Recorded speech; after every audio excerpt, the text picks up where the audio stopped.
नमस्कार, मैं अंकित त्यागी गोलाई वी टेक्नोलॉजीज़ के ऑफिशियल यूट्यूब चैनल में आपका स्वागत करता हूं। क्या आपने भी रिसेंटली प्लान बनाया है एक डिजिटल बोर्ड परचेज करने का? तो बिल्कुल सही जगह आप लोग आए हैं, क्योंकि आज मैं आपके लिए एक ऐसी ही वीडियो लेकर आ गया हूं जहां मैं आपको बताऊंगा कि एक डिजिटल बोर्ड परचेज करते हुए आपको किन किन चीज़ों का ध्यान रखना चाहिए। देखिए, कोई भी बोर्ड परचेज करने से पहले ये डिटरमाइन करना ज़रूरी है कि आपको किस साइज़ का बोर्ड चाहिए। अब बोर्ड का साइज़ कैसे डिटरमाइन करें? देखिए, अगर आप ऑनलाइन क्लासेस लेना चाहते हैं तो मेरे हिसाब से आप 65 इंचेस या फिर 75 इंचेस बोर्ड के साथ अपनी जर्नी को प्लान कर सकते हैं, क्योंकि ये बोर्ड आपको एक इनफ स्पेस प्रोवाइड करेंगे अपने कंटेंट को लिखने के लिए, और एट द सेम टाइम ये आपका बजट भी बचाएंगे। जी हाँ, आपको कोई 86 इंचेस 98 इंचेस का बोर्ड लेने की नीड नहीं है। लेकिन अगर आप चला रहे हैं ऑफलाइन क्लासेस तो वहाँ कैसे डिटरमाइन करें? देखिए, मैं आपको दिखाता हूँ। यहाँ सबसे ऊपर लिखा हुआ है नंबर ऑफ स्टूडेंट, यानी आपकी कोचिंग में नंबर ऑफ स्टूडेंट कितने हैं।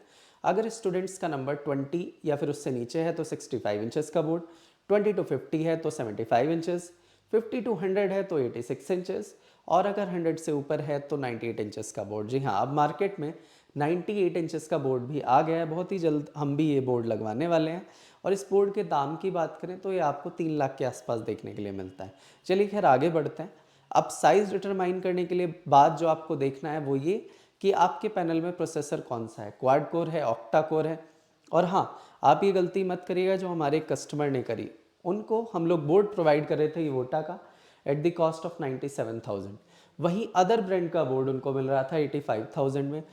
जब हमने कहा सर आप प्रोसेसर पर ध्यान दीजिए, उन्होंने कहा सर दोनों में A55 प्रोसेसर है और दोनों क्वाड कोर है, स्क्रीन सेम है, फीचर सेम है, सब कुछ सेम है। बट जब हमने डिग किया डीप तो पता चला कि जो पैनल वो परचेज कर रहे हैं वहाँ 1.55 गीगाहर्ट्ज़ की फ्रिक्वेंसी वाला प्रोसेसर लगा है, लेकिन जो बोर्ड हम दे रहे थे उनको इवोटा का वो 1.92 गीगाहर्ट्ज़ फ्रिक्वेंसी वाला था।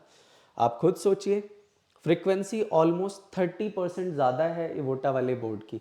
अब इसका क्या बेनिफिट मिलेगा आपको प्रैक्टिकल लाइफ में? देखिए, फ्रिक्वेंसी का सीधा सा मतलब है बोर्ड के प्रोसेसर की रनिंग स्पीड।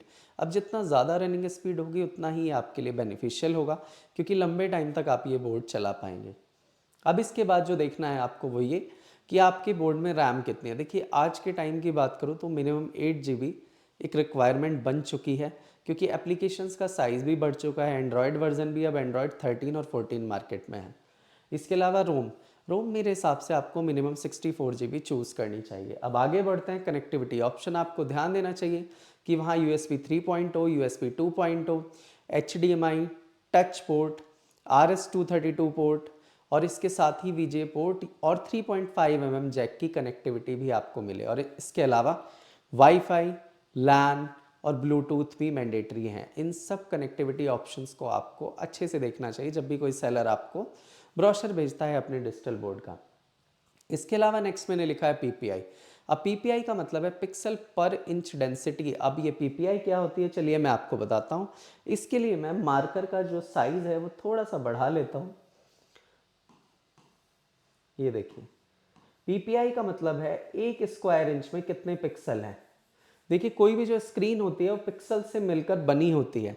अब इसका क्या बेनिफिट मिलेगा आपको अगर PPI हाई होगी और PPI कम होगी तो कहाँ नुकसान होगा? देखिए, जितनी ज़्यादा हाई PPI उतनी ज़्यादा स्क्रीन में क्लैरिटी, यानी आपकी कोचिंग में जो बच्चे बैठे हैं दूर उनको भी क्लियर दिखाई देगा। तो बोर्ड खरीदने से पहले ब्रोशर में ज़रूर पढ़िए कि PPI आपके बोर्ड में कितनी है। मेरे हिसाब से आपको मिनिमम 160 PPI वाला बोर्ड चूज़ करना चाहिए। और इसके बाद आते हैं विविंग एंगल्स। देखिए, PPI और विविंग एंगल्स का बहुत गहरा नाता है, क्योंकि अगर PPI ही लो हो रहेगी, यानी 1 इंच में पिक्सल्स का नंबर लो रहेगा, तो फिर विविंग एंगल भी बहुत ख़राब रहेगा। बेशक ब्रोशर में 178 डिग्री मैंशनड हो, लेकिन अगर आप प्रैक्टिकल लाइफ में देखेंगे तो ये विविंग एंगल 130 डिग्री के आसपास आपको देखने के लिए मिलेगा। इसके बाद जाते हैं टच पॉइंट पर। अब टच पॉइंट मेरे हिसाब से आज के वक्त में जो मिनिमम रिक्वायरमेंट है वो 20 है, अगर आप एंड्रॉयड की बात करें। बट बढ़िया बात यह है, मार्केट में ऑलमोस्ट सारी ही कंपनी आपको 20 टच पॉइंट्स प्रोवाइड कराती हैं। इसके अलावा आते हैं ओरिजिन ऑफ द ब्रांड। ये बहुत ज़रूरी है कि जो बोर्ड आप ले रहे हैं वो एक अच्छे ब्रांड का हो। अब अच्छे ब्रांड से मेरा क्या मतलब है? अच्छे ब्रांड से मेरा मतलब है कि लंबे टाइम से मार्केट में रन कर रहा हो, मार्केट में एक रेपुटेशन हो, नंबर ऑफ़ बायर्स ज़्यादा हों। नंबर ऑफ़ बायर्स ज़्यादा होंगे तो इससे आपको क्या बेनिफिट होगा? देखिए, नंबर ऑफ़ बायर्स ज़्यादा होंगे तो आपको ज़्यादा रिव्यू मिलेगा लोगों का, आपको पता लगेगा कि ये प्रोडक्ट अच्छा है या फिर ख़राब है। अब आप सोचिए, कोई भी XYZ ब्रांड का प्रोडक्ट आपने लिया और वहाँ आपको ये ही नहीं पता कि मार्केट में किसने इसको ख़रीदा, कहाँ रिव्यू किया, किस प्लेटफॉर्म पर इसके बारे में ज़िक्र किया गया, तो आपको कैसे पता लगेगा कि वो प्रोडक्ट आपके लिए सही है या नहीं। इसलिए ब्रांड ओरिजिन, ब्रांड पॉपुलैरिटी और मार्केट रीच को ज़रूर देखें। इसके अलावा एक चीज़ और मैं आप लोगों से कहना चाहूँगा, जब आप ये बोर्ड लेने के लिए जाएं तो इन सारी चीज़ों से अलावा उस पर राइटिंग करके ज़रूर देखें, क्योंकि अल्टीमेटली आपको उस बोर्ड पर पढ़ाना है तो आपका राइटिंग एक्सपीरियंस बहुत ज़्यादा मैटर करता है। लेकिन अगर इसके बाद भी आप लोग कंफ्यूज्ड हैं कि कौन सा बोर्ड खरीदें, कहाँ से खरीदें, किस ब्रांड का खरीदें, तो मैं अंकित त्यागी आपका दोस्त आपके लिए हाजिर हूँ। नीचे कमेंट सेक्शन में मेरा नंबर दिया गया है, आप लोग मुझसे कनेक्ट कर सकते हैं एंड मैं आपको best to best board suggest करूँगा। और हाँ, अगर आप लोग ये बोर्ड हमारे यहाँ से लेना चाहेंगे तो बढ़िया बात ये रहेगी कि मैं आपको 3 to 5,000 का डिस्काउंट भी प्रोवाइड करूँगा। तो इसी के साथ मैं अंकित त्यागी इस वीडियो को एंड करता हूँ। धन्यवाद।